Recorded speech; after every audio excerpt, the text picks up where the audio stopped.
안녕하세요. 빠마라 목토빠입니다. 구독과 좋아요, 알림 설정, 회원가입 부탁드리겠습니다. 이번 주, 그러니까 10월 11일은 또 하나의 분수령이 될 것으로 전망이 되는데, 바로 하늘이 금융통화위원회를 개최하고 향후 금리 방향을 결정을 하게 되죠. 시장은 이미 하늘이 피벗을 결정했다는 투로 분위기를 띄우고 있는데, 이게 기준금리 인하와는 전혀 상관없이 그동안 2년간의 시장금리는 따로 놀았다는 사안, 전혀 언급이 안 되고 있죠. 마치 한은의 기준금리 조정이 지금까지 잘 안 돼서 부동산 상황과 경제 상황이 제대로 꼬였다는 해석들도 나오고 있는데, 이전에 미국과 유럽에서 금리를 무진장 올렸을 때 한은은 3.5% 수준에서 금리를 동결을 했었고, 시중은행은 이를 금리 유화책으로 읽은 후에 가상금리 부분에서 엄청나게 자유로운 조율들을 했었죠.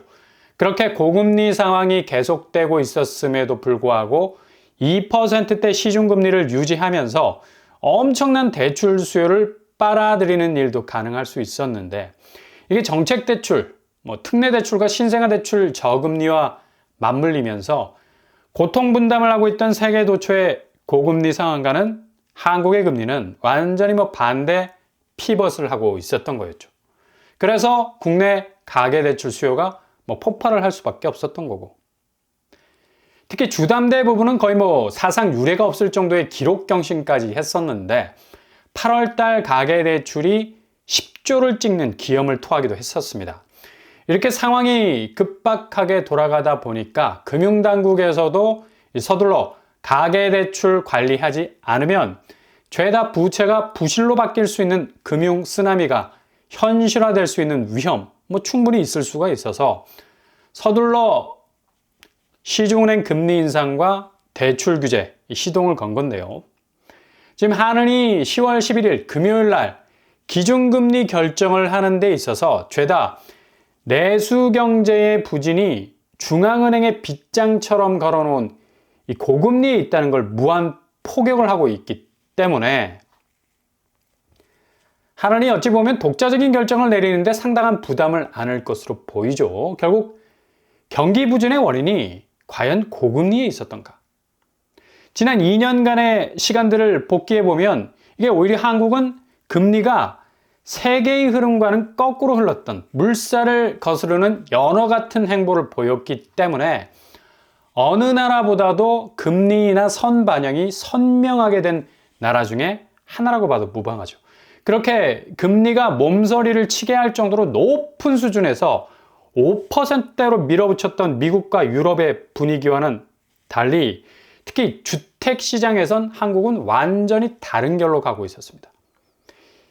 2%대는 당시 고금리 상황에서 제일 낮은 금리 시스템을 구축한 거라 봐도 무방한데, 이걸 지금 상황에서 모든 경기 부진의 원흉으로 해석하는 것도 아리송한 부분이 많다는 걸 알 수가 있죠. 그래서 38개월 만에 한국은행이 피벗이 임박했다라는 말도 되게 좀 부담스러울 수밖에 없는 건 이게 획기적이지 못하다는 얘기죠. 상징적인 의미는 물론 던져줄 수 있겠습니다. 그러나 실질적으로 금융통화정책 하나가 무슨 이순신 장군도 아니고 떼거지로 몰려드는 리스크를 한 방에 무찌를 수 있는 파워는 거의 좀 미미하다라고 보면 된다는 얘기죠. 그만큼 시중은행 저금리 대출과 정책대출 파격금리로 인해서 이미 저금리 상황을 고스란히 상반기 동안 충분히 경험을 했었기 때문에 그다지 파괴적인 모습은 보이지 못할 것으로 보이고요. 여전히 집값과 대출은 상당히 크게 잠재되어 있는 불안 요소인데, 그렇게 전방위적인 대출 규제를 시행했어도 5대 은행 9월 주담대 취급액은 다시 최대를 찍을 가능성이 높아진다는 그런 소리까지 나오고 있습니다. 그러니까 기본적으로 대출이 줄어들 기미를 전혀 보이지 않는다는 얘기입니다. 한은의 목표는 내년 상반기까지 0.75%까지 금리를 낮춰간다는 계획인데, 3.5%에서 0.75%까지 금리가 이동을 하게 되면 2.75% 정도가 되는데, 이 정도도 두 달 전 시중은행이 주담대 금리로 2%대 초반으로 줬던 금리에도 훨씬 미치지 못하는 부분이 크다는 결론까지 나오게 되죠.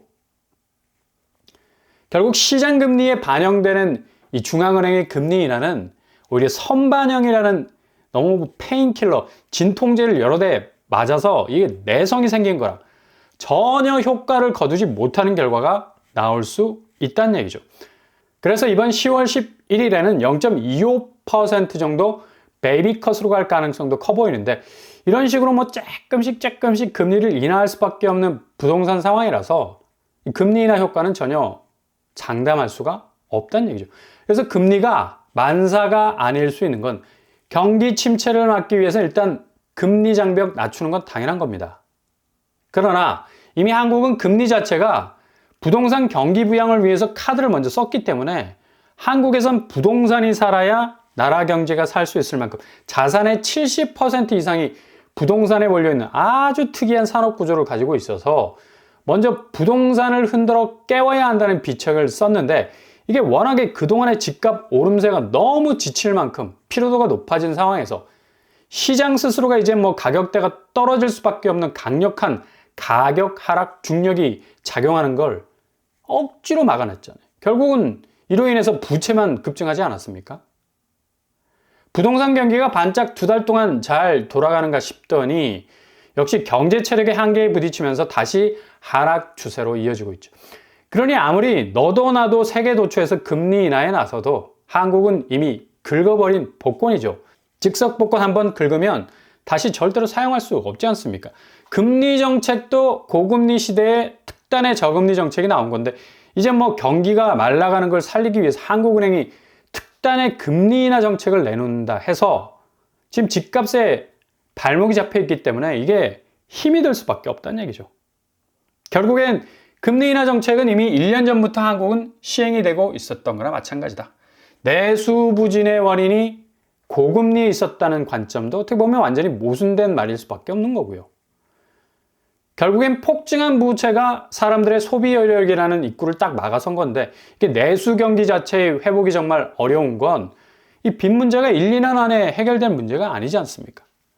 반백년 주담대, 그러니까 50년 주담대도 얼마 전까지 그대로 존속한 상태였고, 그렇게 정신없이 자금을 빌리다 보니까 반백년을 은행에 꾸준히 빚을 갚기 위해서 자기 소득의 일정 부분을 저당 잡혀야 하는 건데, 그러니 당연히 소비 우선순위에서 당장 나가야 할 돈의 파이만 커져가니까 돈이 제대로 시장에서 돌 수가 없는 거죠.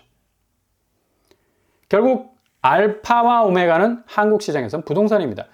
고금리 시대 낮은 금리 때문에 부동산 부채로 가계부채가 터진 거고, 그 부채 문제로 소비 여력은 줄고 내수가 제대로 돌지 않은 거고, 때문에 내수 경기는 쪼그라들 수밖에 없었죠. 이걸 다시 금리 쪽으로 해법을 찾으려 하니 답은 이미 집을 나간 상태입니다. 결국 고금리 상황에서 저금리 방책을 쓴 게 내상을 크게 입힌 이유 중 하나인데, 다시 이걸 가지고 금리를 낮춰서 경기를 살리자는 얘기도 정말 아리송한 부분이 많다는 얘기죠. 급기야 이렇게 무리하게 대출을 낸 사람들 157만 명이 연소득 100%, 그러니까 모든 자기의 소득을 죄다 빚 갚는 데 사용한다는 충격적인 보도도 나오고 있습니다. 이거 정말 답이 없는 건데, 아니 자기 소득의 전부를 빚 갚는 데 쓴다면 나머지 생활비는 당연히 이것도 뭐 빚으로 충당이 될 수밖에 없는 건데, 거의 뭐 헤어나올 수 없는 빚의 늪 속에 빠져서 허우적거릴 수밖에 없다는 얘기죠. 그것도 사람 숫자가 100만 명이 넘습니다. 게다가 연소득의 70%를 빚 갚는 데 쓰는, 이거 뭐 100%하고 거의 비슷하지 않습니까? 275만 명으로 늘어나 버립니다. 그러니까 소득의 70% 이상을 빚 갚는 데 사용하는 건 또 뭐 거의 숨만 쉬는 데 드는 최소의 비용만 지출이 된다는 얘기고, 나머지는 뭐 죄다 가계빚을 정리하는 데 쓴다는 얘기인데, 이 정도로 지금 가계부채는 폭주하던 모습 그대로 개인의 삶을 위협하고 있다는 것을 고스란히 볼 수 있다는 얘기죠. 이건 뭐 거의 파산이라고 보면 됩니다. 300만 명의 사람들이 70% 이상을 빚 갚는데 자기 소득이 이 저당이 잡혀 있다는 건 개인 파산으로 이어질 가능성이 아주 높은 수치고, 결국 100% 원금이자 갚는 데 쓰는 돈 이외의 비용은 다시 빚으로 꾸려 나가야 하는 극악의 부채 상황이 이 다람쥐 쳇바퀴 돌듯이 진행이 되어 간다는 건데, 이거 뭐 고금리 시대 저금리 2%대 금리가 8월 한 달만 10조라는 부채를 양산한 제일 큰 부작용이 아니겠습니까? 그러니 이 상황에서 집값이 올라야 한다는 가정은 이런 부채를 짊어진 사람들에게는 사활이 걸린 문제가 아니겠습니까? 집값 오르지 않으면 그냥 그대로 300만 명의 사람들은 파산입니다. 파산. 물론 뭐 부동산에 자금을 묻었다는 전제하에 집값 오르지 않으면 그냥 그대로 300만 명의 사람들은 그대로 파산입니다. 단적으로 뭐 이분들이 부동산을 구입했다는 전제로 드리는 말씀인데 그만큼 부채 문제가 이미 저금리를 경험한 사람들에게는 한은의 0.25% 정도의 금리나 혹은 0.5% 금리나 별로 뭐 피부에 와닿지 않는다는 얘기죠. 이미 뭐 침체 국면에서 기준금리를 내린다는 것도 미국의 사례와 비슷하게 오히려 침체 상황에서 벌어진 일이라 이게 분기점을 만드는 전환점이 되는 게 아니라 오히려 골을 깊게 하는 싱크홀이 될 수 있다는 얘기죠. 가뜩이나 지금 한국 경제는 초비상 상황으로 가고 있다는 분석도 나오고 있는데 실질적인 제로 성장 시대로 올해 3분기가 접어들 수 있다는 전망까지도 속속 드러나고 있죠. 3분기 GDP 증가율이 0%대가 될 거라는 분석이 나오고 있고 실제로 지난 2분기 GDP 성장률이 뒷걸음질 쳐서 마이너스 0.2% 정도였는데 3분기는 선방한다 해도 0%대를 벗어나기 힘들 겁니다. 마이너스만 되지 않으면 굉장히 위기를 잘 모면했다는 평가를 받을 수 있을 정도로 어려운 상황인데 이 4분기로 갈수록 경제 성장률의 보폭은 더욱 좁아질 것으로 보이고 연간 2.6%의 성장률이라는 목표치에도 다다르기 힘들 만큼 어려워질 가능성 많다는 얘기죠. 이게 지금 경제 동력에 빨간불이 켜져서 어떻게 해서든 한은이 금리를 내리는 제스처를 취해서라도 분위기 반전을 도모하려 해도 이게 만만치 않은 게 초반에 말씀드린 대로 너무 부동산 쪽에만 자금이 쏟아지다 보니까 전체적인 산업 구조의 밸런스가 완전히 무너진 게 독이 된 겁니다. 그러니 지금 부동산 상황은 더욱 가파른 하락세로 전환이 될 수밖에 없는 거죠. 그렇게 뭐 폭격하듯 자금이 쏟아졌음에도 불구하고 워낙에 호재를 뭐 1도 부둥켜 안고 있지 못한 이 한국 장세는 경기 침체 국면에서부터 가계부채에 이르기까지 부동산 시장이 강력해지기에는 너무 악재만 발밑에 깔려 있는 건데 이게 그동안 터지지 않았다는 얘기죠. 본격 10월장은 노도강이 쓰러지고 있다고 하는데 동시다발적인 양상, 마영성, 강남 상구 역시도 상승세가 완전히 꺾여가는 상황에서 한은이 기준금리를 움직여도 별다른 시장의 효과는 좀 미미하게 느껴질 만큼 장세의 영향은 거의 없을 것으로 보이고요. 침체의 공포가 한국도 급격하게 닥치고 있는 것으로 느껴질 정도로 자산시장도 급변하는 모습을 보이게 될 것으로 예상이 됩니다.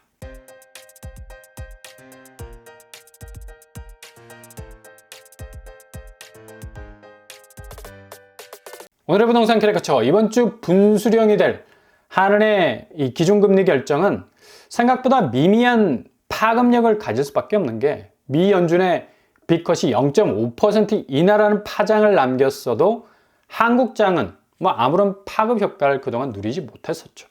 게다가 한국은행 역시도 뭐 금리나 제스처는 지금 하락 추세에 있는 부동산과 경제 전반에 상징적인 모습은 될 수 있을 망정 뭐 실질적인 효과는 거두기 힘들 것으로 보여서 10월부터 시작될 본격 집값 하락장은 아주 드라마틱하게 전개가 될 것으로 보입니다.